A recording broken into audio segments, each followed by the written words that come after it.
ನಾಚಿಕೆ ಆಗಲ್ವಾ ನಿಮಗೆ? ಮಾನ ಮರ್ಯಾದೆ ಇಲ್ವಾ ನಿಮಗೆ? ಮೂಗುತಿಗೆಲ್ಲ ನೆನ್ನೆ ಪತ್ರಿಕೆಯಲ್ಲೆಲ್ಲ ಬಂದಿತ್ತು, ಮೂಗುತಿನೆಲ್ಲ ತೆಗ್ದಾರೆ. ಏನು ನೀವು ಯಾವ ದೇಶದಲ್ಲಿ, ಪಾಕಿಸ್ತಾನದಲ್ಲಿ ಇದ್ದೀರಾ? ಆ CET ಎಕ್ಸಾಮಲ್ಲಿ ಬಲವಂತವಾಗಿ 3 ಜನ ಇಂಟೆನ್ಷನಲ್ಲಿ ಆ ಜನಿವಾರವನ್ನು ರಿಮೂವ್ ಮಾಡಿ ಅಂತ ಗಲಾಟೆ ಮಾಡಿದ್ದಾರೆ. ಇವ್ರು ಹೇಳಿದ್ದಾರೆ ಇದು ನಮ್ಮ ಟ್ರೆಡಿಷನಲ್, ನಾನು ಮಾಡಲ್ಲ, ನನಗೆ ಇದು ಆಗಿಲ್ಲ ಅಂದರೆ ನನಗೆ ಬರೆಯೋಕ್ಕೆ ನನಗೆ ಶಕ್ತಿನೇ ಇರಲ್ಲ ಅನ್ನೋ ಮಾತನ್ನು ಹೇಳಿದ್ದಾರೆ. ನ್ಯಾಚುರಲಿ ನಮಗೂ ನಂದೊಂದು ದೇವ್ರ ತಾಯ್ತಾ ಇದೆ ನನಗೆ ಅಂತ ನಾನು ತೆಗಿ ಅಂತ ಹೇಳಿದ್ರೆ ನನಗೆ ಎಕ್ಸಾಮ್ ಬರೆಯೋಕ್ಕೆ ಆಗಲ್ಲ. ಅದು ನನ್ನ ಧರ್ಮ, ನನ್ನ culture, it is my culture. ಹಿಂದೂಗಳ ಭಾವನೆ ಅದು. ಈ ಥರ ಹಿಂದೂಗಳ ಭಾವನೆಗೆ ಪದೇ ಪದೇ ಧಕ್ಕೆ ಮಾಡ್ತಾ ಇದ್ದಾರೆ 3 ಟರ್ಮಿಂದನೂ ಕೂಡ.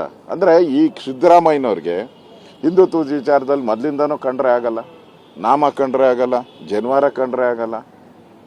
ಇವತ್ತು ಜನಿವಾರದ ಮೇಲೆ ಮಾಡಿದ್ದಾರೆ, ನಾಳೆ ಶಿವದಾರದ ಮೇಲೆ ಮಾಡ್ತಾರೆ, ನೆಕ್ಸ್ಟು ಒಕ್ಕಲಿಗರು ಹಾಕುವಂಥ ಉಡ್ದಾರದ ಮೇಲೂ ಮಾಡ್ತಾರೆ.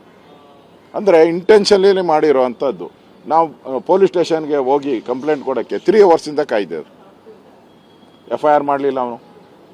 ಯಾಕೆ ಮಾಡಲಿಲ್ಲ? ಫೋನ್ ಬರ್ತಾ ಇತ್ತು ಅವ್ರಿಗೆ ಸರ್ಕಾರದಿಂದ, ಏನು ಮಾಡಬೇಡಿ, ಏನು ಮಾಡಬೇಡಿ ಅಂದರೆ. ಸರ್ಕಾರದ ಚಿತಾವಣೆಯಿಂದನೇ ಇದೆಲ್ಲ ನಡೀತಾ ಇದೆ, 3ನೇ ಬಾರಿ ನಡೀತಾ ಇದೆ ಅಂತ. ಆ್ಯಕ್ಷನ್ ತೊಗೊಬೇಕಾಯ್ತಲ್ಲ, ಆ್ಯಕ್ಷನ್ ಯಾಕೆ ತೊಗೊಂಡಿಲ್ಲ? ನಾನು ಡಿಮ್ಯಾಂಡ್ ಮಾಡ್ತಾ ಇದ್ದೀನಿ, ಇಮಿಡಿಯೇಟಾಗಿ ಅವ್ರನ್ನ ಅರೆಸ್ಟ್ ಮಾಡಿ. ಇಲ್ಲ ಅಂದರೆ ಇದು ಮತ್ತೆ ರಿಪೀಟ್ ಆಗ್ತೈತೆ. ಬೇರೆ ಧರ್ಮದವ್ರಿಗೆ ನೀವು ಹಿಂಗೆ ಮಾಡ್ತೀರಾ? ಬೇರೆಯವರು ಏನಾರು ಹಾಕಿದ್ರೆ ನೀವು ತೆಗೀರಿ ಅಂತ ಹೇಳ್ತೀರಾ ಅವ್ರಿಗೆ?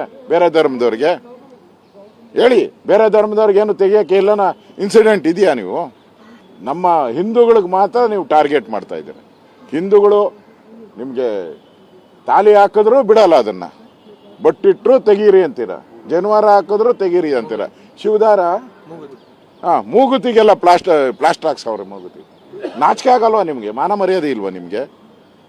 ಮೂಗುತಿಗೆಲ್ಲ ನೆನ್ನೆ ಪತ್ರಿಕೆಯಲ್ಲೆಲ್ಲ ಬಂದಿತ್ತು, ಮೂಗುತಿನೆಲ್ಲ ತೆಗ್ದಾರೆ. ಏನು ನೀವು ಯಾವ ದೇಶದಲ್ಲಿ, ಪಾಕಿಸ್ತಾನದಲ್ಲಿ ಇದ್ದೀರಾ? Where are you Siddaramaiah? ಪಾಕಿಸ್ತಾನದಲ್ಲಿದ್ದೀರಾ ನೀವು? ಯಾಕೆ ಹಿಂಗೆ ಪದೇ ಪದೇ ಮಾಡ್ತೀರಾ?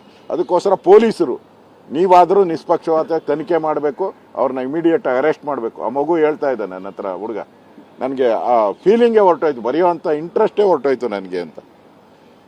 ಅವರು ಎಕ್ಸಾಮ್ ಬರೆದು ಉನ್ನತ ಹುದ್ದೆಗೆ ಹೋಗಬೇಕು, ನಾನು ಪಾಸ್ ಆಗಬೇಕು, ನಾನು ಮೆಡಿಕಲ್, ಇಂಜಿನಿಯರಿಂಗು ಈ ಥರದ್ದು ಹೋಗ್ಬೇಕು ಅನ್ನೋ ಆಸೆ ಇಟ್ಕೊಂಡಿರ್ತಾರೆ.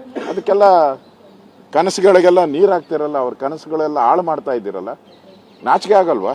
ಬೇರೆ ವಿದ್ಯಾರ್ಥಿ, ಈಗ ಒಬ್ಬ ಈ ಥರ 3-4 ವಿದ್ಯಾರ್ಥಿಗಳು ಆಗಿದೆ. ಬೇರೆ ವಿದ್ಯಾರ್ಥಿಗಳಿಗೂ ಇದು ಮಾನಸಿಕವಾಗಿ ಯಾರ್ಯಾರು ಜನಿವಾರ ಹಾಕ್ತಾರೆ, ಯಾರು ಮೂಗ್ದಾರ ಹಾಕ್ತಾರೆ, ಯಾರು ಶಿವದಾರ ಹಾಕ್ತಾರೆ, ಇವರೆಲ್ಲರಿಗೂ ಇದೇ ಥರ ನೀವು ಮಾಡಿದ್ರೆ ಆ ವಿದ್ಯಾರ್ಥಿಗಳ ಪಾಡೇನು? ಅವರು ವರ್ಷ ಪೂರ್ತಿ ಓದಿರ್ತಾರೆ ಇದಕ್ಕೋಸ್ಕರ. ಅವರ ಕನಸುಗಳ ಮೇಲೆ ತಣ್ಣೀರು ಹರಿಸಿದ್ದೀರಾ. ನಾಚಿಕೆ ಆಗಬೇಕು ನಿಮಗೆ. ಅದರಿಂದ ನಾನು ಪೊಲೀಸ್ ಕಮಿಷನರ್ಗೆ ಭೇಟಿ ಮಾಡಕ್ಕೆ ಹೋಗ್ತಾ ಇದ್ದೀನಿ. ನಾನು ಈಗ ಹೋಗ್ತಾ ಇದ್ದೀನಿ ಕಮಿಷನರ್ಗೆ. ನಾನು DCPಗೆ ಮಾಡಿದಾಗೂ, ಸರ್ ನಾವು ಚೆಕ್ ಮಾಡ್ತಾ ಇದ್ದೀರಿ, ನೋಡ್ತಾ ಇದ್ದೀರಿ, ಚೆಕ್ಕಿಂಗ್ ಅಂತ ಹೇಳ್ತಾ ಇದ್ದಾರೆ. ಏನು ನೆನ್ನೆಯಿಂದ ಬರೀ ಚೆಕ್ಕಿಂಗ ನಿಮ್ಮದು? ಯಾರು ಒತ್ತಡದ ಮೇಲೆ ನೀವು ಕೇಸ್ ಹಾಕಿಲ್ಲ. ಈಗ ನಾನು ಬರ್ತೀನಿ ಪೊಲೀಸ್ ಕಮಿಷನರ್ ಆಫೀಸ್ಗೆ ಅಂತ ಗೊತ್ತಾದ ತಕ್ಷಣವೇ ಪೊಲೀಸ್ ಇನ್ಸ್ಪೆಕ್ಟರ್ ಫೋನ್ ಮಾಡ್ತಾರೆ, ಬನ್ನಿ FIR ಕಾಪಿ ಕೊಡ್ತೀನಿ, ತಗೊಂಡೋಗಿತ್ತೆ. ಯಾಕೆ 3 ಅವರಿಂದ ಅಲ್ಲೇ ಕಾದ್ಕೊಂಡು ಕೂತಿದ್ರಲ್ಲ, ಯಾಕೆ ನಿನ್ಗೇನು ದಾಡಿ ಆಗಿತ್ತು ಕೊಡೋಕ್ಕೆ? ಏನು ದಾಡಿ ಆಗಿತ್ತು ಕೊಡೋಕ್ಕೆ? ಕೊಡಲಿಲ್ಲ. ಈಗ ಫೋನ್ ಮಾಡ್ತಾ ಇದ್ದೆ, ಬನ್ನಿ ಅಂತ. ಭೇಟಿ ಮಾಡ್ತಾ ಇದ್ದೀರಿ. ಅವ್ರ ಮೇಲೆ ಇಮಿಡಿಯೇಟಾಗಿ ಬಂಧಿಸ್ಬೇಕು ಅವ್ರನ್ನ. ಈ ಥರದ ಇನ್ಸಿಡೆಂಟ್ ಇನ್ನೊಂದು ಆಗಬಾರ್ದು ಕರ್ನಾಟಕದಲ್ಲಿ. ಇಮಿಡಿಯೇಟಾಗಿ ಬಂಧಿಸಬೇಕು, ಅವ್ರನ್ನ ಜೈಲಿಗೆ ಕಳಿಸ್ಬೇಕು. ಈ ಆಗ್ರಹವನ್ನು ಮಾಡೋಕ್ಕೆ ನಾನು ಹೋಗ್ತಾ ಇದ್ದೀನಿ.